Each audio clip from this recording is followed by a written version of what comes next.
ایسی پہاڑی پر حضرت آمنہ کا مزار تھا۔ آقا علیہ السلام حضرت عائشہ بیان کرتی ہے کہ اس وقت آقا علیہ السلام پہاڑی پر جانے سے پہلے بڑے رنجیدہ کرتی تھی، یہاں تک کہ رونے لگے تو آقا کو روتا ہوا دیکھ کر میں بھی رونے لگا۔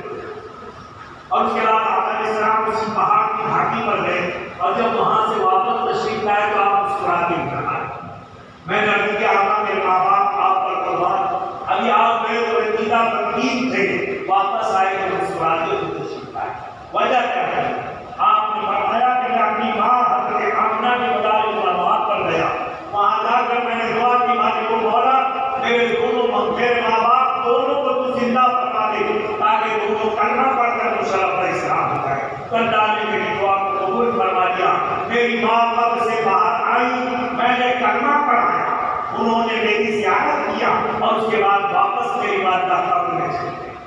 ایسے ہی حضرت عائشہ بیان کرتی ہے ایک موقع پر حضور علیہ السلام مدینہ طیبہ گئے تو حضرت عبداللہ کے مزار پر گئے، حضرت عبداللہ کے لیے دعا کی مالک و مولا تو میرے والد کو زندہ فرما دے تاکہ وہ کلمہ پڑھ لے۔ لہٰذا آپ کے والد ماجد، آپ نے یہ دعا کی، والد ماجد قبر سے باہر تشریف آئے، آقا علیہ السلام نے کلمہ پڑھایا، لہٰذا حضرت عبداللہ بھی حضور کے سیاح ہوئے اور حضرت آمنہ بھی حضور کے سیاح ہوئے۔ آپ کے والدین کریمین دونوں اللہ کے رسول کے نہ صرف ایمان والے ہیں، مومن مومنہ ہیں، بلکہ اللہ کے رسول کے صحابی ہیں، حضرت عبداللہ اور حضرت آمنہ صحابیہ ہیں۔ لہٰذا سنی مسلمانوں کے لیے ضروری ہے کہ دونوں کو صحابی مانیں، اللہ کے رسول کا صحابی مانیں، اللہ کے محترم تو دونوں ایمان والے بھی دونوں صحابی۔ اب آقا علیہ السلام و تسلیم کے مثال پاک کمال کے متعلق ہی چند باتیں سماعت کرنا۔ میں نے عرض کیا کہ 12 ربیع الاول شریف کو اس دن بھی پیر کا دن تھا اور 12 ربیع الاول شریف کو آپ کا وصال تھا۔ طبیعت کب خراب ہوئی؟ حالات کب شروع ہوئی؟ طبیعت خراب ہوئی 23 سفر مظفر سے، سفر کی 23 تاریخ سے آپ کی طبیعت خراب ہوئی۔ اب اسی میں جو ہے تو ہم آخری خود مناتے ہیں، پہلے بہت دھوم سے منایا جاتا تھا، آخری خود منایا جاتا تھا کہ سفر کے آخری خود کو حضور کو شفا ملی، جب کیسا نہیں کہ اس سفر سے بیماری شروع ہوئی اور سفر کے آخری خود کو تو آپ اور زیادہ بیمار ہوئے، یا تو یہ آخری خود کرنا جائز نہیں ہے، پھر الحمدللہ جہان سے تو یہ حل نہیں ہو۔ آخری وقت سفر مظفر کے آپ کی طبیعت بہت زیادہ خراب ہوئی اور اس کے بعد یہ طبیعت کی حرارت آپ کی بڑھتی گئی۔ حضرت محترم وصال کا وقت قریب آیا، حضرت بلال کو بلایا، بلال جاؤ مدینہ میں اعلان کرو کہ آج اللہ کا رسول تمہیں آخری وصیت کرنے والا، جمع ہو جاؤ۔ تب سب لوگ مسجد نبوی میں جو جس حالت میں تھا، دکان چھوڑ کر، مکان کھلا ہوا چھوڑ کر، سب کے سب دوڑے ہوئے مسجد نبوی میں آئے کہ آج اللہ کے رسول آخری وصیت فرمائی ہے۔ اللہ کے رسول صلی اللہ علیہ وسلم نے فرمایا کہ یہ میری آخری وصیت ہے، اب میرے وصال کا وقت قریب آ چکا ہے، لہٰذا جس کا جو حق مجھ پر ہو مجھ سے لے لے۔ تو جو صحابی کا حق تھا سب نے آ کر کہ آپ کے لیے چیز آپ پر آتی ہے، میرا اتنا پیسہ آپ پر آتا ہے، آقا علیہ السلام نے سب کو کہا، یعنی وصال سے پہلے آپ نے حقوق العباد کو ادا کیا۔ یہ حقوق العباد کی بڑی اہمیت، حقوق اللہ سے زیادہ حقوق العباد کی اہمیت۔ حقوق اللہ کیا ہے؟ نماز، روزہ، زکوٰۃ، حج، یعنی قیامت کے دن اللہ تبارک و تعالیٰ اپنی رحمت سے چاہے گا تو اپنے حقوق کو معاف کر دے گا، لیکن حقوق العباد کو بندے کے حق کو معاف نہیں فرمائے گا جب تک جس کا حق تھا وہ نہ معاف کر دے۔ جب وہ معاف کرے گا اس کے بعد اللہ معاف کرے گا۔ تو وصال سے پہلے آپ نے حقوق العباد کو ادا فرمایا۔ جب انتقال کا وقت قریب آیا، 12 ربیع الاول شریف پیر کا دن تھا کہ حضرت جبرائیل ایک ایسے فرشتے کو لے کر آئے جس کے ماتحت 1,00,000 فرشتے تھے اور اس ہر ایک کے ماتحت 1,00,000 فرشتے۔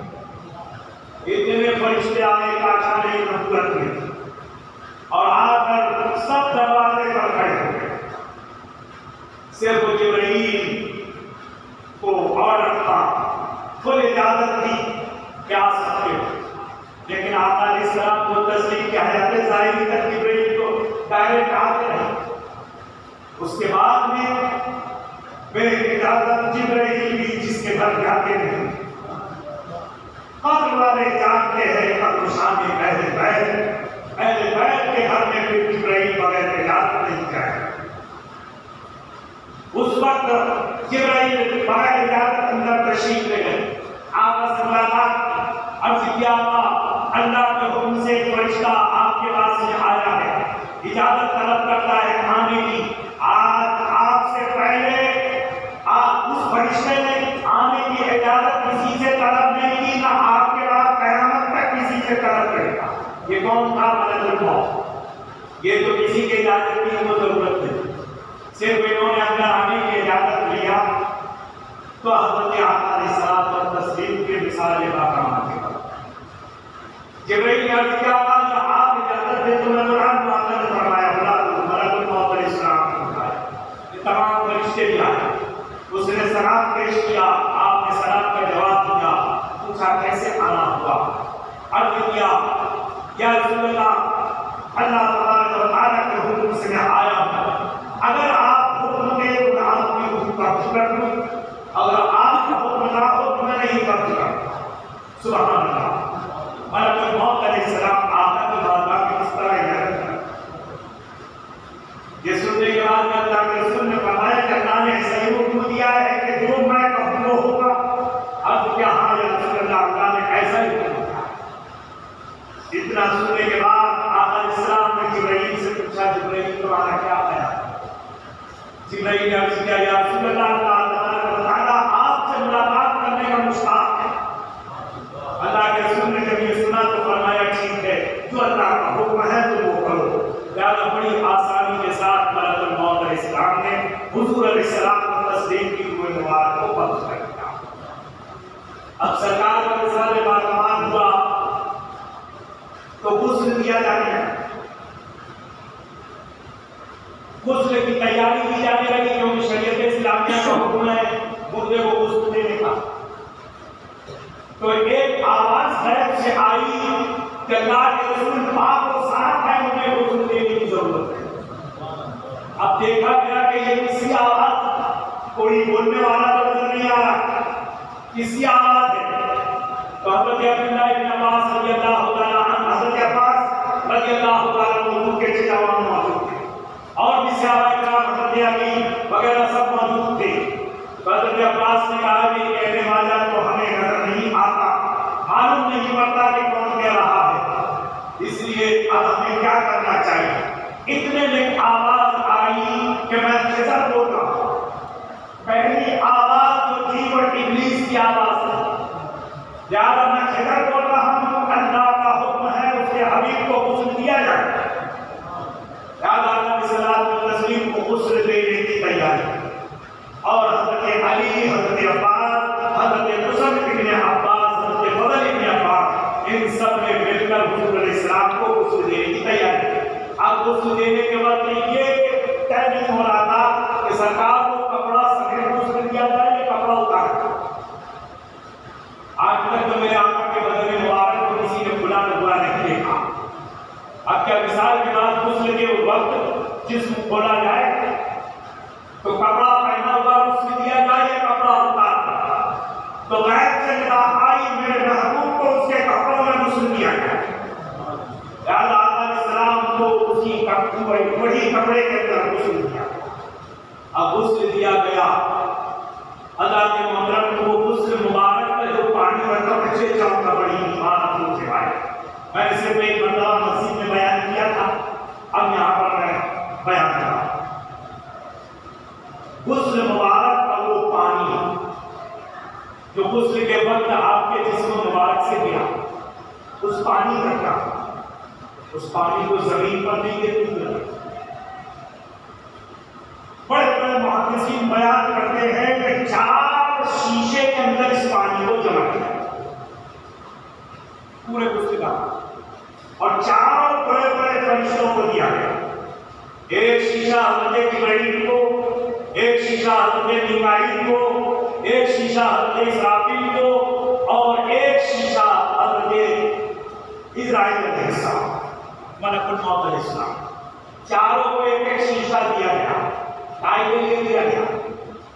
ڈھائی بیان کرتے ہیں ملک الموت علیہ السلام کو پانی کا شیشہ اس لیے دیا گیا کہ جب مومن کے انتقال کا وقت قریب آئے تو ایک قطرہ اس میں کا پانی اس مومن کے منہ میں ڈال دیا جائے تاکہ موت کے وقت میں آسانی سے روح قبض ہو جائے۔ انسان کے بعد بھی میرے آقا کا کیسا فیض جانا ہے، اس سے مبارک کے پانی کا بھی کیا فیض ہے۔ اب اچھے طور پر ایمان افروز سے بھائی، ملک الموت علیہ السلام کو اس لیے دیا گیا کہ جب مومن کے امت مصطفیٰ کے کسی شخص کا انتقال آئے تو ایک قطرہ اس سے ڈال دیا جائے تاکہ آسانی کے ساتھ حضرت میکائیل علیہ السلام کو اس لیے دیا گیا کہ جب مومن کو قبر میں رکھا جائے، منکر نکیر آئے تو ایک قطرہ پانی اس کے منہ میں ڈال دیا جائے اس مومن کے، تاکہ منکر نکیر کے سوال کا جواب مومن آسانی سے دے۔ حضرت اسرافیل علیہ السلام کو اس لیے دیا گیا کہ جب قیامت کا منظر ہو، نفسی نفسی کا عالم ہو، ہر شخص خوف احراس میں مبتلا ہو، اور اس وقت رب تبارک و تعالی جلال میں ہو، حضرات محترم زمین تانبے کی ہو جائے، پسینہ کے اعمال بندے کے اعمال کے مطابق ہو، سورج سر کے بالکل قریب ہو جائے، اس وقت خوف و ہراس کا جب عالم ہوگا تو اس وقت اسرافیل کو حکم ہوگا کہ سارے مومن کے جسم پر، مومن کے چہرے پر پانی کا ایک ایک قطرہ چھڑک دیا جائے تاکہ اس کا خوف و ہراس ختم ہو جائے۔ اب بچا جبرائیل کا پانی، جبرائیل کے پاس جو شیشہ تھا وہ پانی کیا ہوگا؟ روایت میں آتا ہے کہ جب جنتی جنت میں جائیں گے تو جنتیوں کو سب سے بڑا انعام جو ملے گا دیدار خداوندی ہوگا۔ اللہ تبارک و تعالیٰ کا دیدار جنتی کرے گا، یہی سب سے بڑا جنتی کے لیے انعام ہوگا۔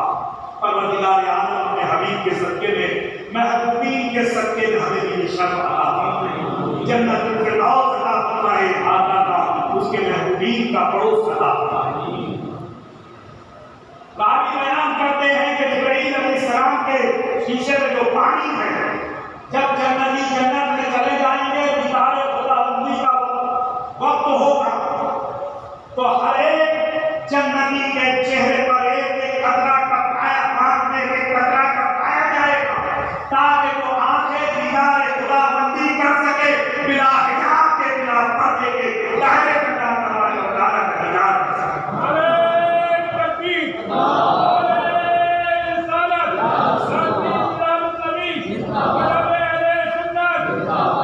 کیونکہ بغیر حجاب کے بھلا اللہ کا دیدار کوئی کر سکتا ہے۔ یہ تو آقا علیہ السلام کی آنکھ مبارک کا اعجاز تھا کہ معراج کی رات میں بغیر حجاب آپ نے سر کی آنکھوں سے رب کا دیدار کیا، ورنہ موسیٰ علیہ السلام کا کیا حال ہوا؟ وہ ایک طور پر جب خداوندی دیکھا تو دیدار خداوندی کا شوق ہوا، عرض کیا، قرآن کہتا ہے رب ارنی انظر الہی میں تجھے دیکھنا چاہتا۔ اللہ نے فرمایا لن ترانی، تو مجھ کو ہرگز نہیں دیکھ سکتا۔ جب موسیٰ نے بہت زیادہ اصرار کیا تو اللہ نے فرمایا ولکن انظر الی الجبل فإن استقر مکانہ فسوف ترانی، اگر دیکھنا ہی چاہتا ہے تو پہاڑ کی طرف نظر کر، اگر تیری نظر وہاں ٹک گئی تو سمجھ لے تو نے مجھے دیکھ لیا۔ اب جب حضرت موسیٰ علیہ السلام نے اس پہاڑ کی طرف کو طور کی طرف دیکھا تو جلوہ خداوندی کا، دیدار خداوندی کا نہیں، جلوہ خداوندی کا کتنا نظارہ کیا موسیٰ نے، ایک سوئی کی نوک اس کے ہزاروں حصے میں سے ایک حصہ بنا، تجلی ربانی کا دیدار کیا، قرآن کہتا ہے کہ موسیٰ علیہ السلام بے ہوش ہو کر زمین پر گر گئے اور وہ پہاڑ چل گئے. موسیٰ علیہ السلام بے ہوش ہو کر گر گئے. جب ہوش میں آئے تو توبہ کیا، مولا میں تیری بارگاہ میں توبہ کرتا ہوں، تو پاک ہے، اگر تم نے میری توبہ قبول نہیں کیا تو میں تو ظالموں میں سے ہوگا. یہ جب دیدار خداوندی نے کیا تھا، جلوہ خداوندی کا ایک سوئی کے نوک کے ہزاروں حصے میں سے حصہ دیکھا تھا. تو موسیٰ علیہ السلام کی آنکھ کا کیا کیا تھا؟ حدیث پاک میں آتا ہے، ابو ہریرہ رضی اللہ تعالیٰ عنہ بیان کرتے ہیں، آقا علیہ السلام نے فرمایا کہ جب اتنا ہی جلوہ خداوندی کا موسیٰ نے دیدار کیا تو ان کی روشنی، آنکھ کی روشنی کا یہ عالم ہو گیا کہ اندھیری رات میں، کالی رات میں، اندھیری رات میں کالے پتھر پر 30 میل کی دوری پر چلتی ہوئی چیونٹی کو حضرت موسیٰ علیہ السلام دیکھ لیا.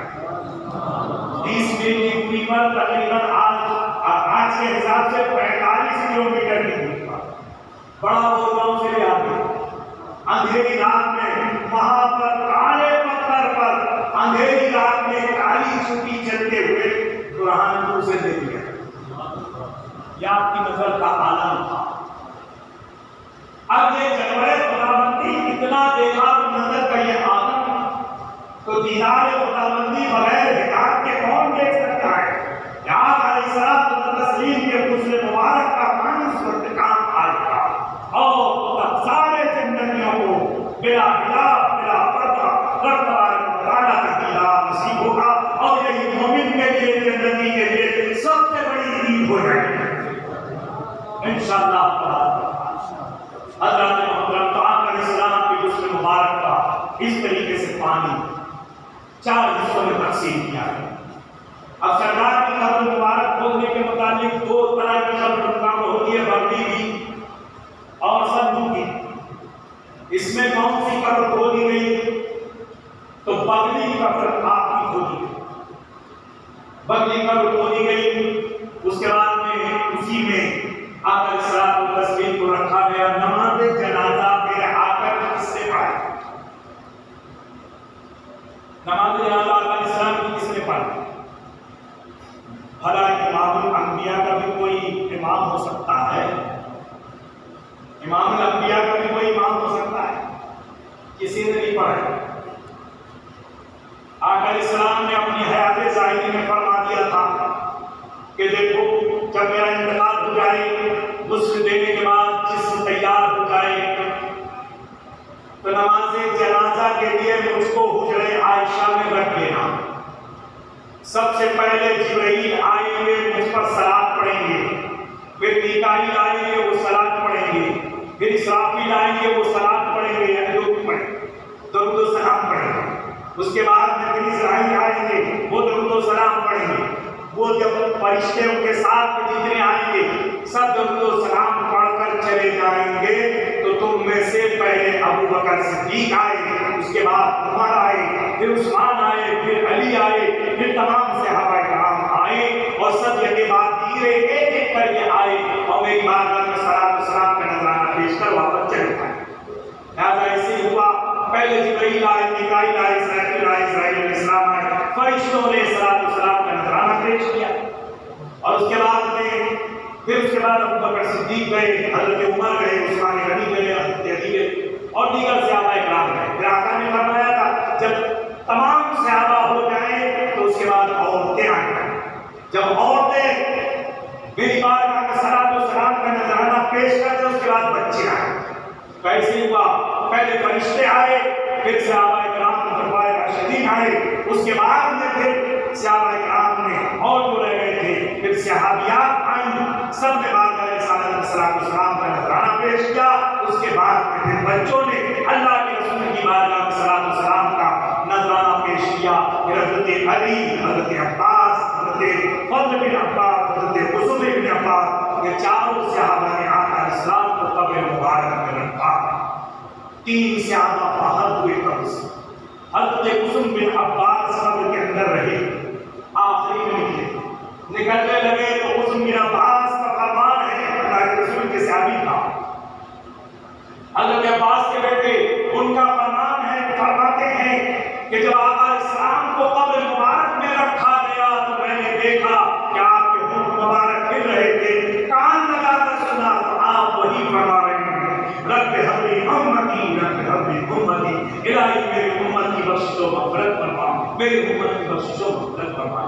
دیکھا آپ نے پیدا ہوئے تو ہم گناہ گاروں کو یاد فرمایا، ساری حیات ظاہری میں ہمیں یاد کرتے رہے، اور اس کے بعد میں قبر انور میں بھی رکھا گیا تو ہماری یاد میں بے قرار رہے، اور آج بھی قبر انور میں بے قرار رہے، اور کل میدان محشر میں بھی بے قرار رہیں گے، کبھی پلسرات پر پہنچیں گے، گناہ گاروں کو آزاد کرائیں گے، کبھی جہنم کے دروازے پہنچ کر جہنمیوں کو نکالیں گے، اپنی امت کے گناہ گاروں کو نکال کر جنت میں روانہ فرمائیں گے، کبھی حوض کوثر پر پہنچیں گے، غرض سے امت کی جستجو میں، امت کی تلاش میں پریشان رہیں گے۔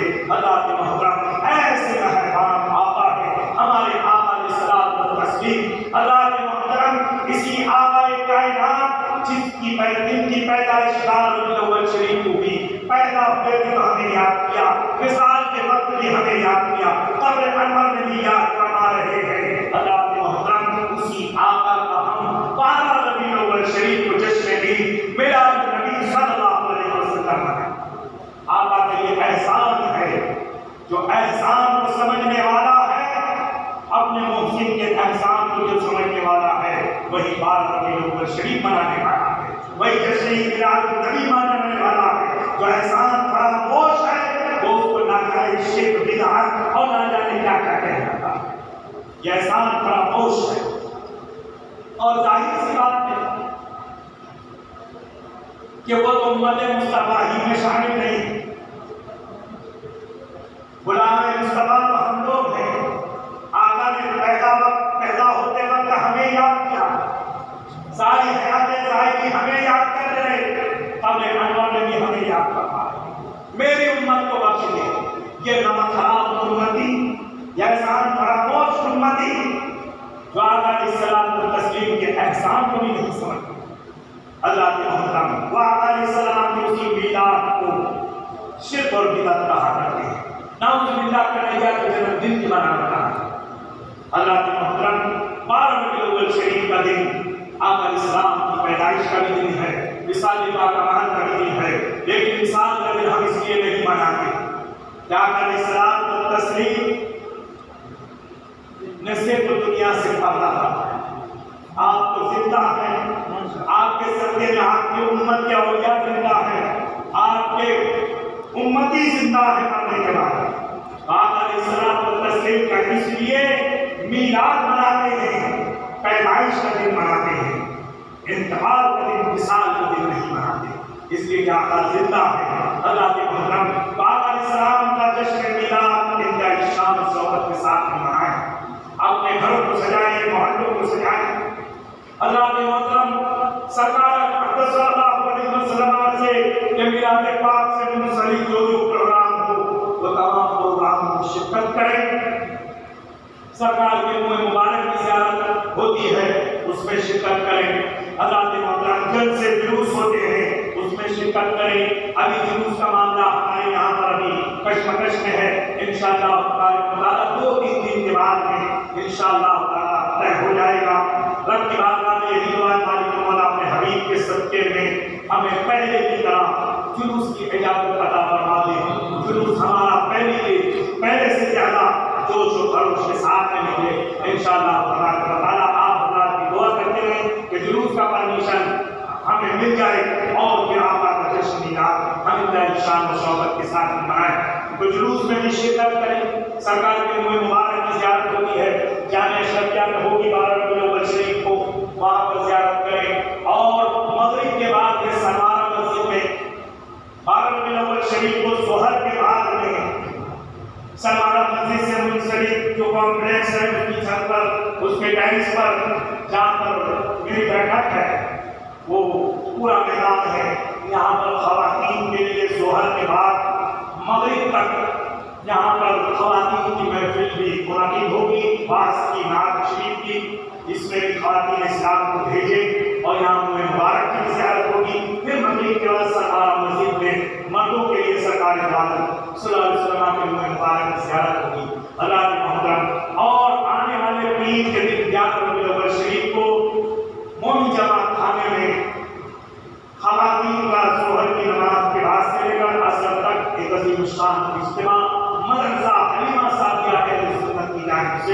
منعقد ہوگا، اس میں بھی سرکار کے کوئی مبارک کی زیارت خواتین اسلام کو کروائی جائے گی، لہٰذا اس جلسے میں بھی خواتین اسلام کو بھیجے اور جلسے میں بھی بھیجے ہوئے مبارک کی زیارت کے لیے۔ اللہ کے محترم، ہمیں انتہائی امن و شانتی کے ساتھ میں اپنے آقا کا جشن پاک منانا ہے۔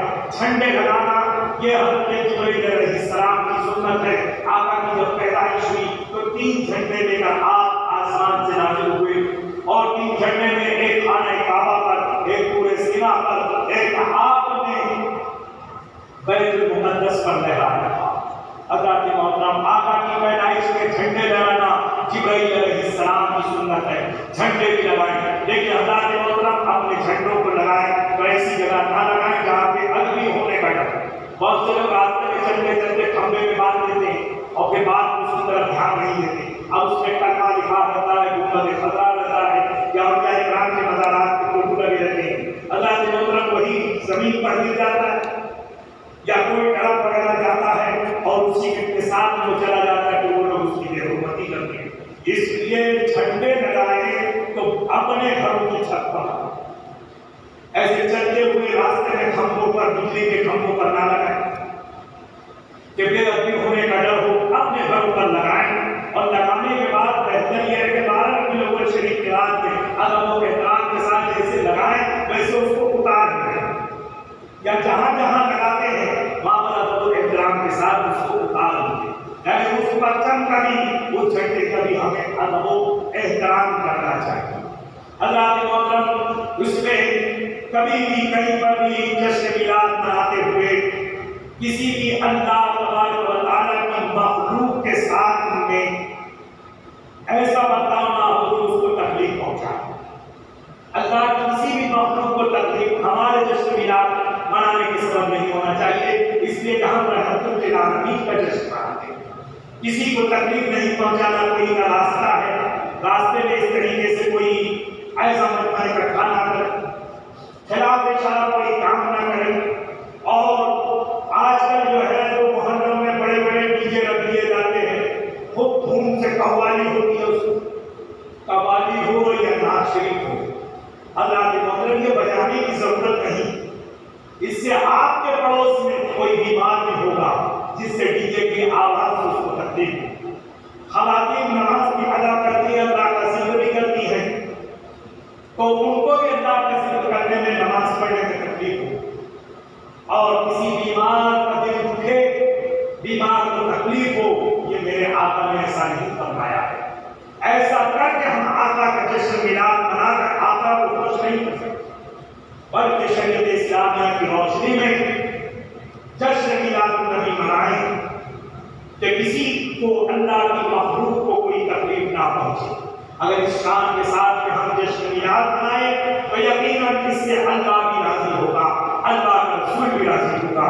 میرے آقا اسلام کو خواب میں ایک بزرگ نے دیکھا اور کیا یا رسول اللہ صلی اللہ علیہ وسلم، ہم لوگ جو 12 ربیع الاول شریف کو آپ کے آمد کی خوشی مناتے ہیں، آقا کیا آپ اس سے خوش ہیں؟ تو آقا اسلام نے فرمایا جو ہم سے خوش ہوتا ہے ہم اس سے خوش ہوتے ہیں، جو ہم سے خوش ہوتا ہے ہم اس سے خوش ہوتے ہیں۔ اس طرح آقا کو خوش کریں، کسی بیمار کا دل دکھا کر، کسی پڑوسی کا دل دکھا کر، اس سے آپ آقا اسلام کو خوش نہیں کر سکتے، اس سے آقا اسلام خوش نہیں ہوں گے۔ کام کو کیجیے جس سے اللہ بھی راضی رہے، اللہ کا رسول بھی راضی رہے، پروردگار عالم شریعت مطہرہ کی روشنی میں۔ اور اس کے ساتھ ہی ساتھ ہمیں ہندوستان کے آئین کا بھی، قانون کا بھی پالن کرنا ہے، ہندوستان کے قانون کا بھی پالن کرنا ہے، حکومت کی جو گائیڈ لائن ہو اس کا بھی حکم ہمیں ماننا ہے۔ ہمارے آقا نے یہی حکم دیا ہے کہ اپنے وطن سے محبت کرو،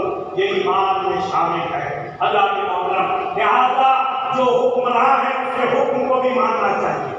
ہندوستان میں ہم رہتے ہیں کہ ہندوستان کے آئین کا بھی پالن کریں، اس کے قانون کا بھی پالن کریں، اس کے قانون کے خلاف ورزی ہمیں نہیں کرنا چاہیے۔ پروردگار عالم اس شان سے ہمیں جشن میلاد منانے کی توفیق عطا فرمائے جس سے رب بھی راضی رہے، رب کا محبوب بھی راضی رہے، اور جب یہ دونوں راضی رہیں گے تو یقیناً ہمارا جشن میلاد النبی منانا دنیا میں بھی کام کام آئے گا اور آخرت میں بھی کام آئے گا. یہ کس طرح لطیف و بینا تمام ہے جو کچھ بیان ہوا تھا سے بات تھا. باقی الحمدللہ.